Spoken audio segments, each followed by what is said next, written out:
चलो बच्चों देखो, यहाँ जो है आप लोग को जो आज पढ़ाने वाले हैं इकोनॉमिक्स इम्पोर्टेंस। सबसे पहले इकोनॉमिक्स इम्पोर्टेंस जो होता है वो क्या है, ये सब चीज़ आपको पढ़ना है। और ये जो है 11th क्लास का जो आप लोग का टॉपिक्स है, ये कौन सा है टॉपिक्स, 11th क्लास का है। ठीक है, फर्स्ट टॉपिक्स जो है a number of brown algae. Brown algae में मैंने इससे पहले क्लासेस में बताया था लेमिनेरिया क्या होता है और ये सरगेसम क्या होता है। सरगेसम जो है ये भी एक तरीके के क्या है, एल्गी है आपका। ठीक है, इसका यूज़ जो होता है ना, बहुत सारे कंट्रीज़ में जो इसका यूज़ होता है वो फूड के तरीके के लिए यूज़ किया जाता है। किसके लिए, फूड के लिए यूज़ किया जाता है। जैसे फोकस एंड लेमिनेरिया आर, इसमें सबसे ज़्यादा इन दो ऐसे हैं एल्गी जिसमें क्या है कि आयोडीन सबसे ज़्यादा पाए जाते हैं। बात समझ में आ रहा है ना ऑल स्टूडेंट को। लेमिनेरिया और एकोफेलियम हैव एंटीबायोटिक प्रॉपर्टीज़। इसमें जो होता है एंटीबायोटिक प्रॉपर्टीज़ भी, बहुत सारे ऐसे प्रॉपर्टीज़ हैं जिससे दवाई भी बनते हैं। ऐसे भी हैं जिससे क्या बनते हैं, दवाई बनते हैं। ऐसे एल्गे हैं जिससे हमारा क्या होता है, बहुत सारे एंटीबायोटिक दवाइज बनते हैं। जैसे लेमिनियर से हमारा क्या बनता है, एंटीबायोटिक दवाइज बनते हैं। ठीक है, तो ये आपके क्या हो जाएंगे, लेमिनेरिया। ठीक है, उसके बाद जो है आप लोग का टॉपिक्स जो है एल्गिनिक एसिड और is obtained from fucus and सेमिनिया।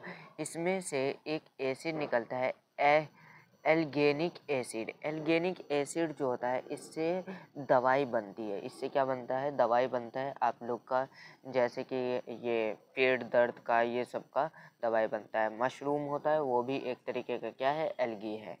ठीक है, समझ में आ रहा है गीता जी?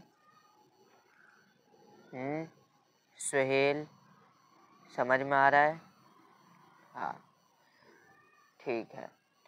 अब उसके बाद जो है, उसके बाद जो क्या होता है, उसके बाद आता है बायोफाइथा।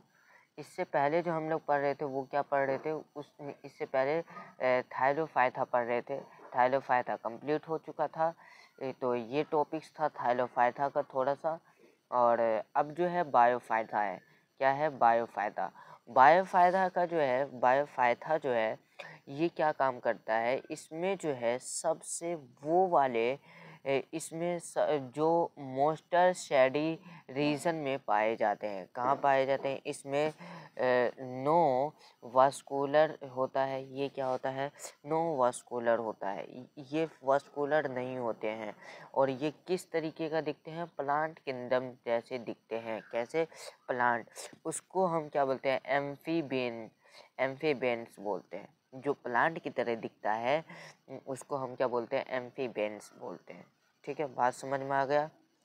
और ये जो डिपेंड होता है ये वाटर पे डिपेंड होता है। और ये क्या कैसे होते हैं, सेक्सुअल रिप्रोडक्शन करते हैं। इससे पहले जो मैंने बताया था वो क्या करते हैं, थैलेफाइथा, उसमें असेक्सुअल होता है, इसमें क्या होता है, सेक्सुअल होता है। ठीक है, बात समझ में आ गया।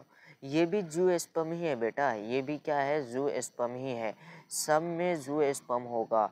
ग्रीन एल्गी, ब्राउन एल्गी, थैलोफाइथा में सब में क्या होगा कि आपका सेक्सुअल रिप्रोडक्शन ही होगा।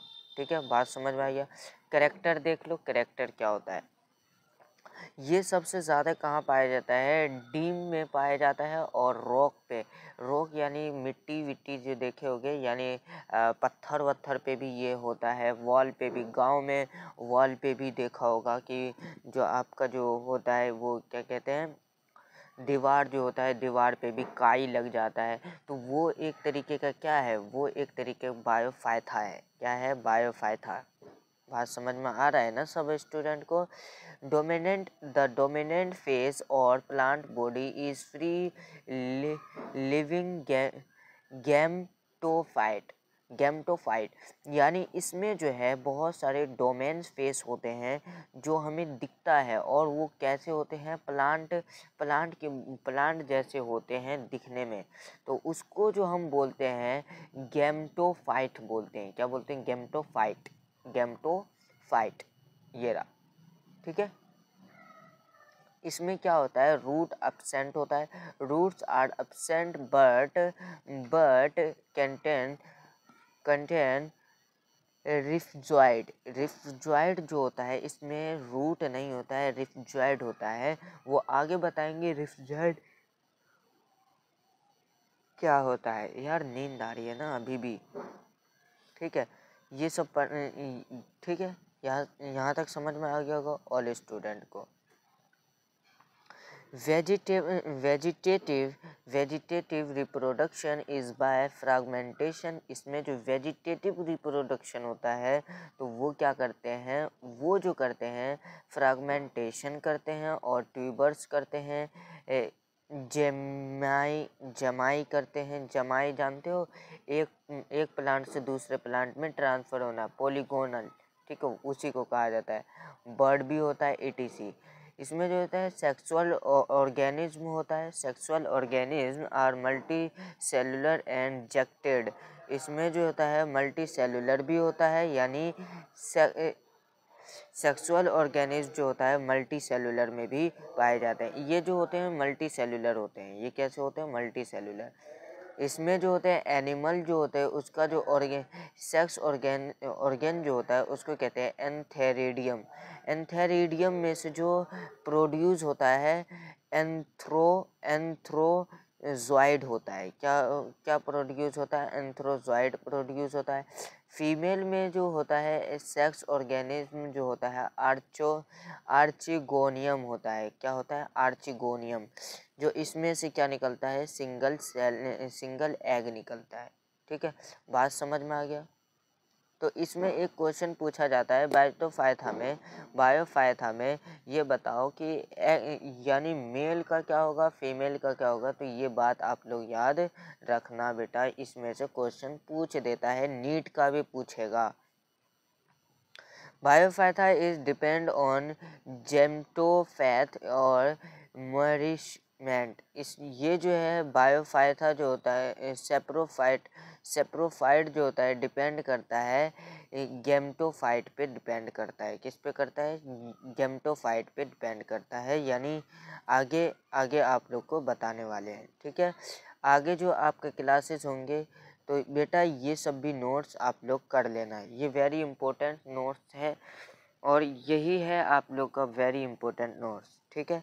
बायोफाइटा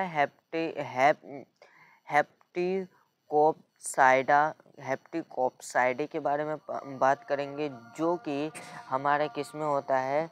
मॉइस्चर में पाए जाते हैं, कहीं कहीं पाए जाते हैं, ठीक है।